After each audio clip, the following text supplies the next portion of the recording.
Uzak dur benden. Zarar vermeye cüret eder ha! İkisi de her yerde Aslıhan arıyor. Pes. Ertuğrul Bey'e durumu anlatsın.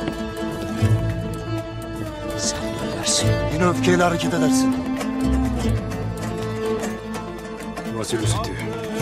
बिस्मिल्लाहिर्रहमानिर्रहीम। अस्सलाम वालेकुम नाज़रीन।